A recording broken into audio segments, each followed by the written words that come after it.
सीतापुर गांव में शीला और मीना नाम की दो औरतें पड़ोस में रहती थीं।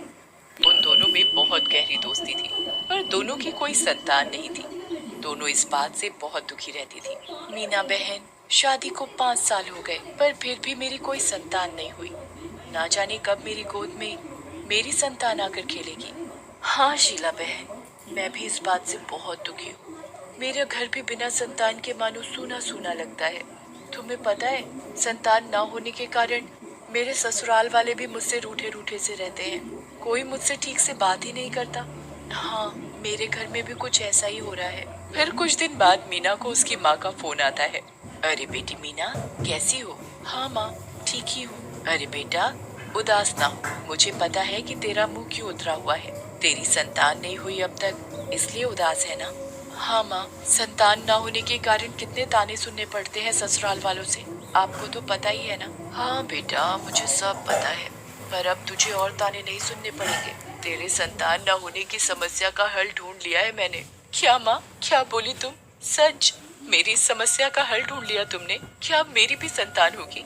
हाँ बेटी हाँ, मुझे पता था ये सुनकर तू बहुत खुश हो जाएगी।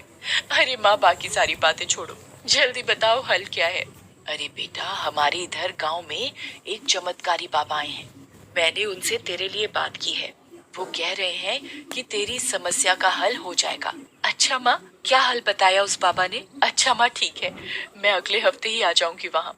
मीना इस बात से बहुत खुश हो जाती है कि उसकी संतान न होने की समस्या का हल मिल गया है, और वो ये बात शीला को भी बताती है। शीला, तुझे पता है, आज मेरी माँ का फोन आया था। उन्होंने बताया कि मेरी संतान न होने की समस्या का हल मिल चुका है। उनके गांव में एक बाबा आया है जिससे मेरी माँ मिलवाएगी, और फिर वो बताएंगे कोई हल। अच्छा, अरे वाह, ये तो बहुत अच्छी बात है। चलो, हम दोनों में से किसी की समस्या का हल तो मिला। दोनों में से एक क्यों? शीला, एक काम करना, तू भी चल मेरे साथ मेरी माँ के गांव। उस बाबा से तेरी भी मुलाकात करा दूंगी, और क्या पता तेरी भी समस्या का हल हो जाए। नहीं मीना, मैं नहीं जाना चाहती। मैं इन सब बाबा बाबा को नहीं मानती, और क्या पता वो ढोंगी निकले। मेरी मान तो तू भी अपनी माँ को बोल कि वो भी पहले उस बाबा की जान पहचान कर ले। नहीं शीला, ऐसा कुछ भी नहीं है, बल्कि मेरी माँ ने तो ये भी बोला है कि वो बहुत पहुंचे हुए बाबा है। चल ठीक है, अगर तुझे नहीं है जाने का मन तो मैं तुझे जोर नहीं दूंगी। फिर एक हफ्ते बाद मीना अपनी माँ के गाँव जाती है, और उसकी माँ मीना को उस बाबा से मिलवाती है। देखो बेटी, मैं तुम्हें ये चमत्कारी चूर्ण दे रहा हूँ, इसे खा लेना और फिर देखना तुम्हारी संतान जरूर होगी। अच्छा, ठीक है बाबा, धन्यवाद। मैं इस चूर्ण को खा लूंगी। अच्छा बेटी, लाओ, मेरी दक्षिणा दे दो, 300 रुपए। अरे बाबा, ये तो बहुत ज्यादा है। अरे बेटा, इलाज भी तो बड़ा था ना। मीना अपने बटुए में से 300 रुपए निकाल कर दे देती है, और फिर वो अपने घर आ जाती है। उसकी माँ मीना को संतान होने तक यहीं रुकने के लिए कहती है, पर 1 साल तक उसकी संतान होने का कुछ अता पता नहीं था। थोड़े दिनों बाद उस बाबा से संपर्क करने की कोशिश की तो पता चला कि वो तो ढोंगी निकला, और उसे पुलिस पकड़ कर ले गई। मीना इस बात से बहुत दुखी हो गई, और फिर उसने वापस अपने घर जाने का फैसला किया। और फिर वो बहुत उदास मन से जब घर आई तो उसने देखा कि उसकी पड़ोसन शीला के घर एक संतान खेल रही थी। देखने से तो ऐसा लग रहा था कि जैसे कोई नवजात शिशु हो, पर शीला के घर में ये आया कहाँ से? जरा देखो तो जाके। मीना शीला के पास जाती है। अरे शीला, ये नवजात बच्चा किसका है? अरे मीना, तुम आ गई। ये मेरा बेटा सूरज है। क्या? तुम्हारी संतान? कैसे? कब? अरे बस समझो भगवान की दया हो गई मुझ पर। अच्छा ये सब छोड़ो, तुम तो कह रही थी कि तुम किसी बाबा से मिलोगी और वो तुम्हें संतान ना होने की समस्या का हल बताएगा, और आज तुम 1 साल बाद लौटी हो। अब तक तो तुम्हारी संतान तुम्हारी गोद में होनी चाहिए। कहाँ है तुम्हारी संतान? जरा मैं भी तो खिलाऊं तुम्हारी संतान को। बताओ ना, कहाँ है? मीना शीला की बात सुनकर बहुत शर्मिंदा हो जाती है।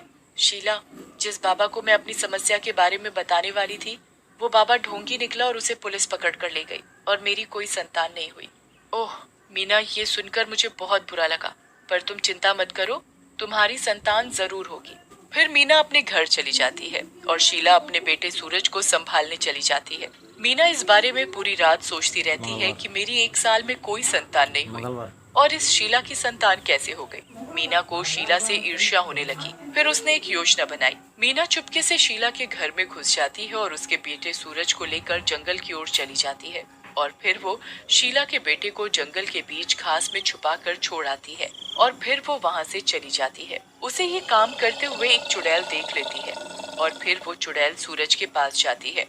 अरे वाह, नवजात बच्चे का मांस, इसे खाकर तो मजा आ जाएगा। फिर तभी सूरज अपना हाथ चुड़ैल के गाल पर रख देता है। सूरज के हाथ की छुअन चुड़ैल को शांत कर देती है और फिर चुड़ैल के अंदर एक ममता भाव उठ जाता है। ये बच्चा बहुत अच्छा है। अब मैं इसे नहीं खाऊंगी, अब मैं इसे पालूंगी। आज से मैं इसकी माँ और ये मेरा बेटा।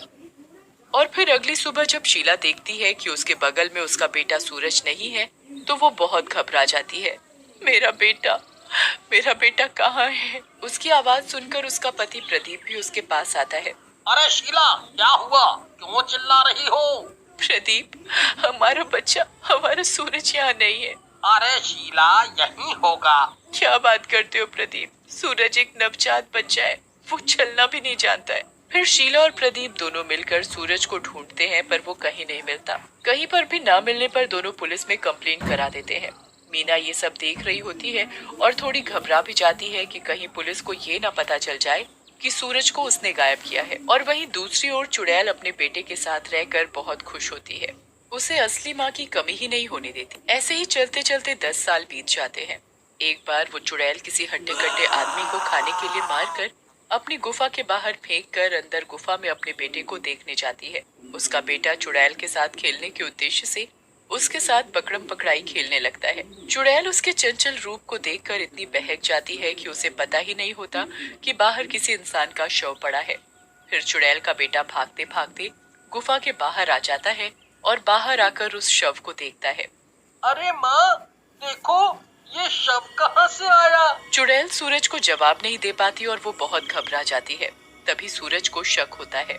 माँ, तुझे मेरी कसम बता, ये शव कहाँ से आया?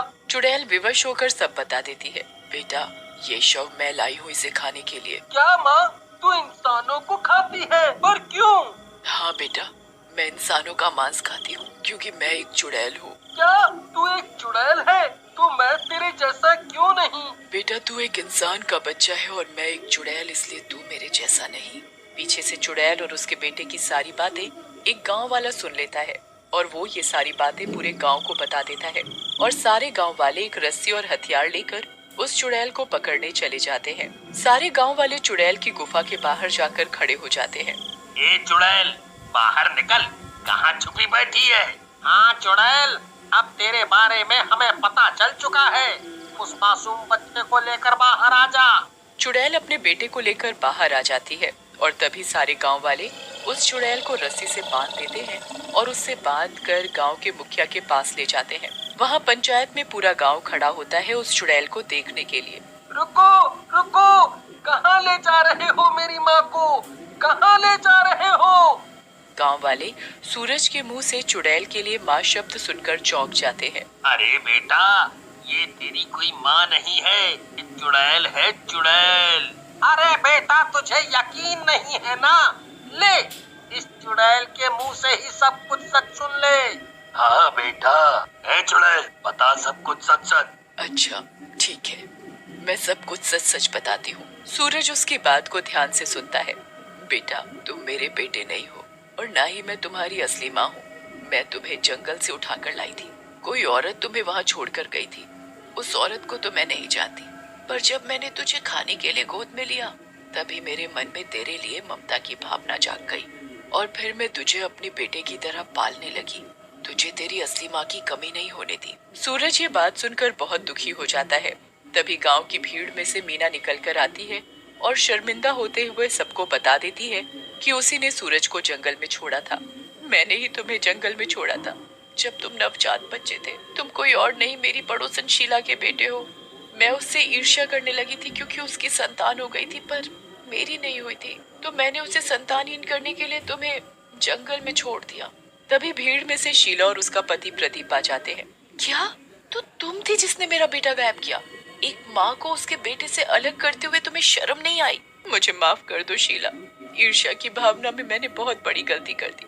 देखिए, मुझे नहीं पता कि मेरी असली माँ कौन है, पर मैं ये जानता हूँ कि ये चुड़ैल जैसी भी है, ये मेरी माँ है, इसने मुझे पाला है। नहीं बेटा, मैं जानती हूँ तू मुझसे बहुत प्यार करता है, पर बात को समझने की कोशिश करो। मेरे साथ तुम्हारा कोई भविष्य नहीं है। तुम अपनी असली माँ के पास जाओ, जिसने तुम्हें जन्म दिया है। वो तुम्हारा भविष्य बनाएंगे, तुम्हें पढ़ाएंगे, लिखाएंगे। हाँ बेटा, तू मेरा बेटा है। सूरज, अपनी माँ के पास वापस आ जाओ। मैं ही तुम्हारी असली माँ हूँ।